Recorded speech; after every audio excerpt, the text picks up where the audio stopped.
What's up, guys? Just wanted to do a video on well, it's heavily in games now. It seems to be a thing that's not going to go away because people keep buying them. I have not. Basically, I'm going to talk about season passes and microtransactions. Now, my view on season passes and DLC. I'm going to talk about DLC as well. DLC and season passes should be. It's kind of a taboo subject. If you depends how they're done. I've got a view on it. Like, if the season pass is done really well and the content adds something really good to the game, then I've got no problem throwing down some money for a season pass. Example being The Witcher 3. Now, The Witcher 3 are already in my high praises for coming out, and they're a company that believes, whoever made it, I can't remember. They're a company that believes that when you buy a game, the developers of that game should support that game and give the person who's bought the game, the player, free DLC as a thank you for buying that game. And I totally agree with that. I completely 100% agree with that. And so I think they give about 16 bits of free DLC, and it was good DLC. It was like, quests and different armors and weapons, but mainly quests, a lot of different quests and stuff like that. So I was very, very impressed with that. And then they come out and said that they're going to do a season pass. Now, I was like, oh god, they're going to do a season pass. But the season pass is actually quite good because it only costs 20 quid. It cost me 20 quid, and I think there's going to be 2 or 3 expansions, and the first expansion's just come out, and it adds another 30 hours to the game.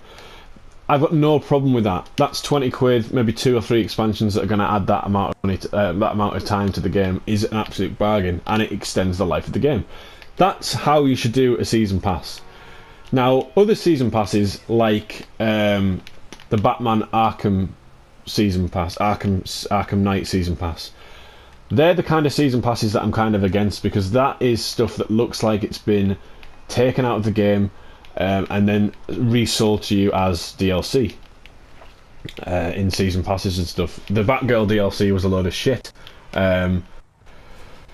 And there's also there's good and bad. Basically, the Fallout 4 season pass. What they're doing is they're charging you an amount of money for the season pass, and then what they're going to do is they're going to give you all the DLC that they're going to bring out for that game, so long as they're supporting that game.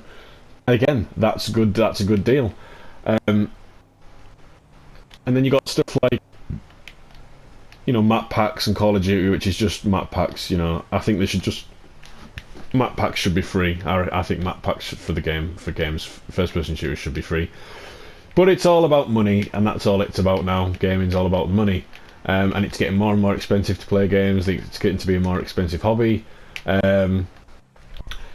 So DLC as well. DLC should be.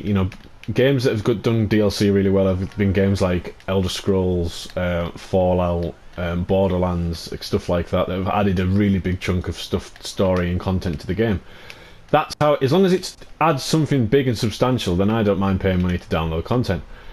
It's when you get games like Street Fighter, the last Street Fighter game, not the new one that's coming out that's exclusive to PS4, but the last one where it was like you could play as Ken in a pink robe that was $3.99, or you could play as such and such a character with a different coloured hat for a couple of quid. And the ultimate game, and still my worst game of the year, is Evolve, and everything with that game I absolutely despised.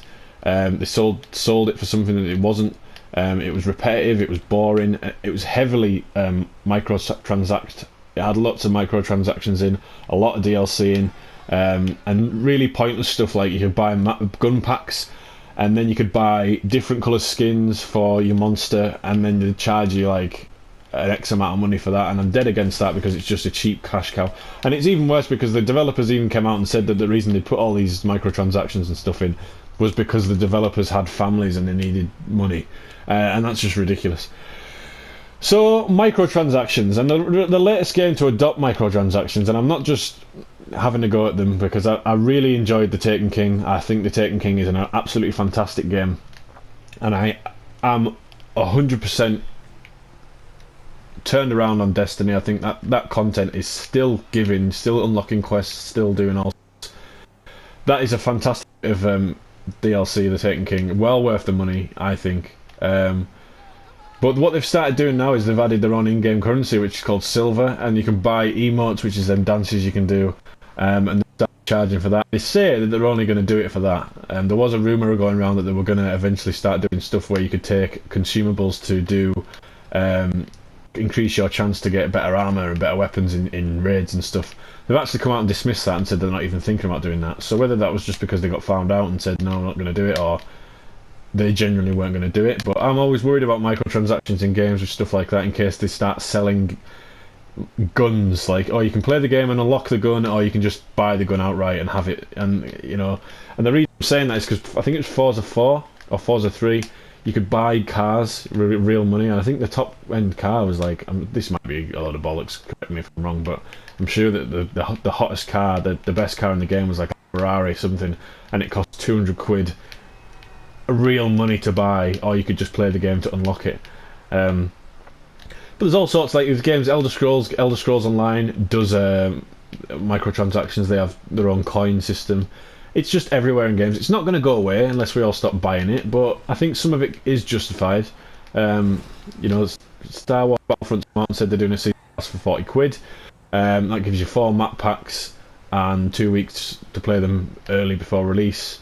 Still a lot of money, but I'll probably wait for that and not until it comes down.